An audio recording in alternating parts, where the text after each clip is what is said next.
Hey, bonjour à tous. Comment utiliser du modeling past? C'est ce que je vous propose de regarder dans cette vidéo afin de créer de belles matières sur vos toiles.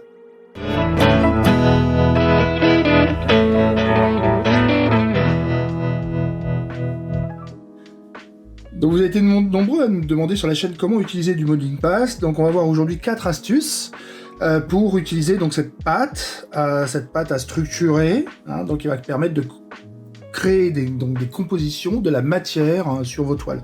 Donc ici je vais utiliser du modeling past de la marque PBO, standard.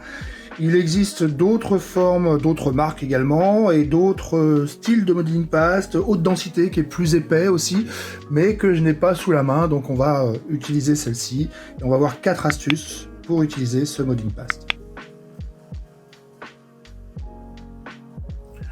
Donc la première façon d'utiliser, je vous propose, donc la première façon d'utiliser ce modeling past, donc basique, hein, donc c'est de l'appliquer directement à la sortie du pot avec un couteau, afin donc de créer des formes. Hein, on va voir ça tout de suite. Vous voyez, c'est assez pâteux, beaucoup plus pâteux que du gesso, hein. Voilà. Donc on va l'appliquer sur la toile, mais on va créer des formes, tout simplement. Donc les formes qui vous plaisent, donc un peu plus d'épaisseur. Donc si ça vous plaît pas, vous pouvez reprendre la pâte et puis modeler à votre convenance. Voilà.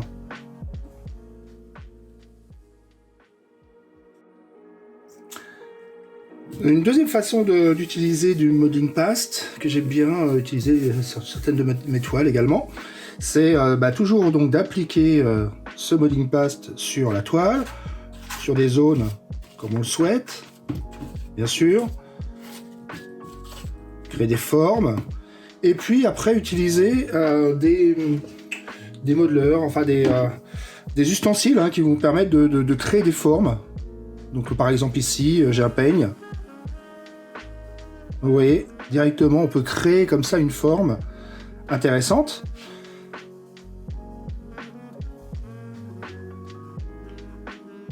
Voilà.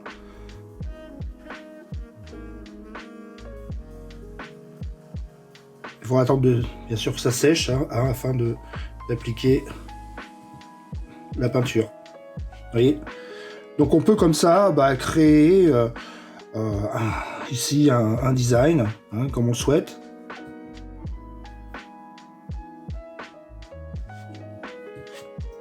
On peut le faire avec celui-ci, on peut le faire avec un autre, plus épais par exemple. Ici un galet.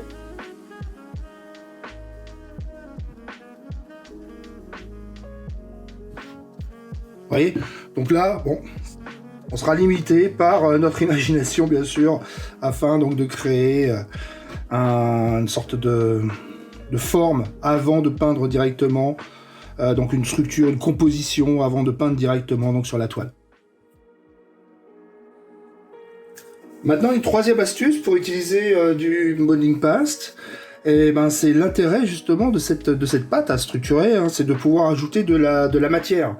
Donc j'ai ici par exemple des filets, c'est des filets de saucisson, voilà, que je vais utiliser. J'ai par exemple ici des bouts de ficelle, justement de ce filet, que je vais pouvoir peut-être utiliser. Et puis j'ai ici quelques brindilles de bois, voilà.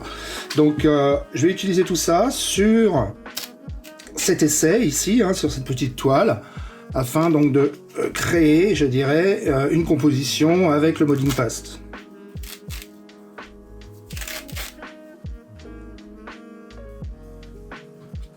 Alors, bien sûr, je vais mettre du modeling past sur la toile.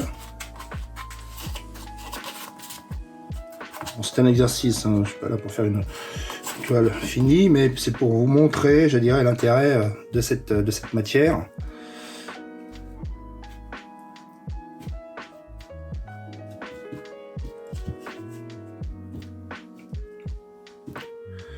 Voilà, donc j'ai accolé du modeling past.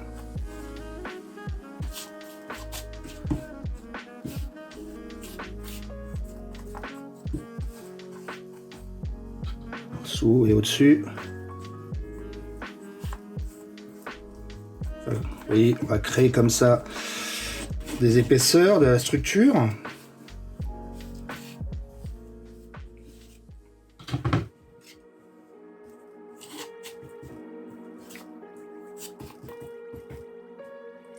Je vais rajouter, je vous parlais tout à l'heure donc de la ficelle, je vais rajouter peut-être un petit bout de ficelle.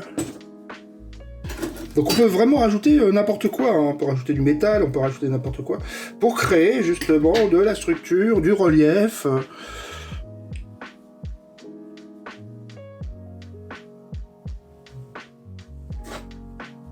Voilà, comme ceci. Donc bien s'assurer. On est du modeling pass tout au long du bout de ficelle là, qui disparaît. Là, je mets même des cheveux, vous voyez.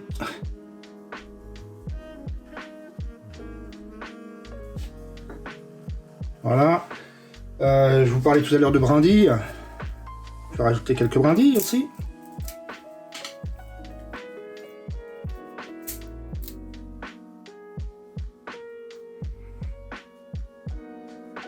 De créer peut-être une petite composition.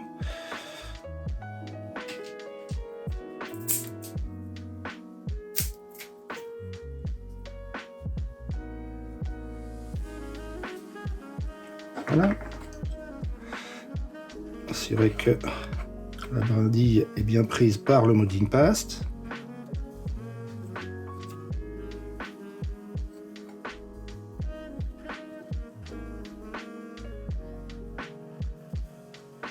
J'avais déjà fait une toile avec du bois justement il y a quelques mois. Vous retrouverez sur la chaîne. Je trouve que c'est intéressant, voilà, ça permet de varier un petit peu les compositions. Bien s'assurer que l'on ait assez de modeling paste pour coller quelque part ces brindilles sur la toile.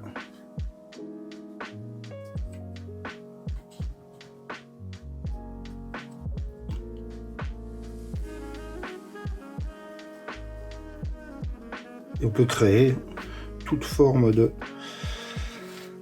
composition avec le couteau, hein, qui était vraiment un outil fabuleux. Hein.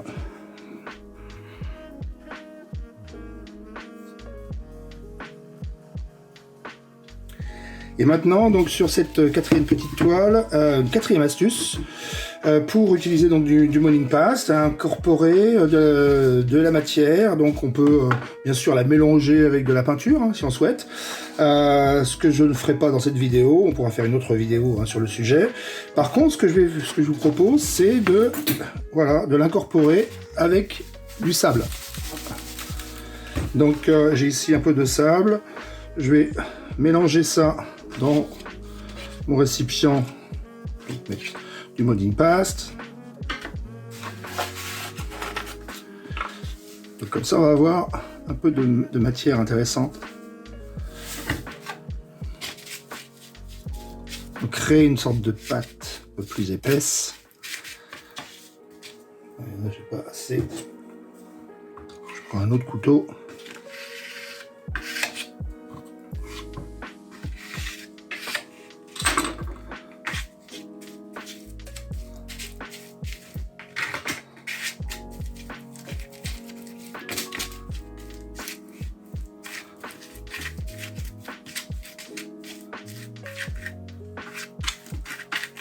On dirait un peu du mortier quelque part. Donc vous voyez une pâte beaucoup plus épaisse, beaucoup plus granuleuse bien sûr. Voilà, donc qui sèche très vite par contre. Donc que je vais appliquer tout de suite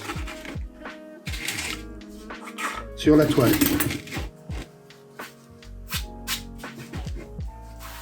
Là on crée, vous voyez, une épaisseur beaucoup plus importante avec de la matière.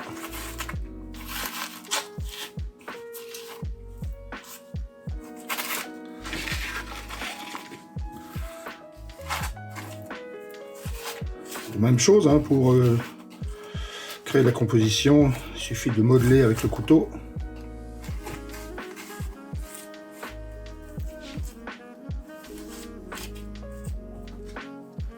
On peut utiliser également des peignes.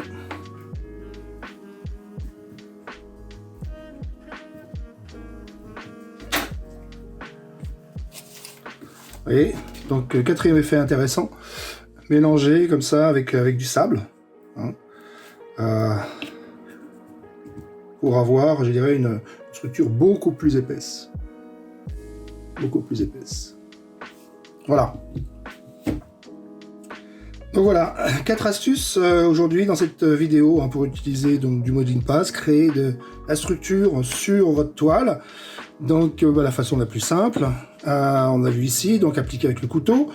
On a vu ici également, donc appliquer avec le couteau, mais structurant pour créer une composition avec, je dirais, des peignes par exemple. Voilà.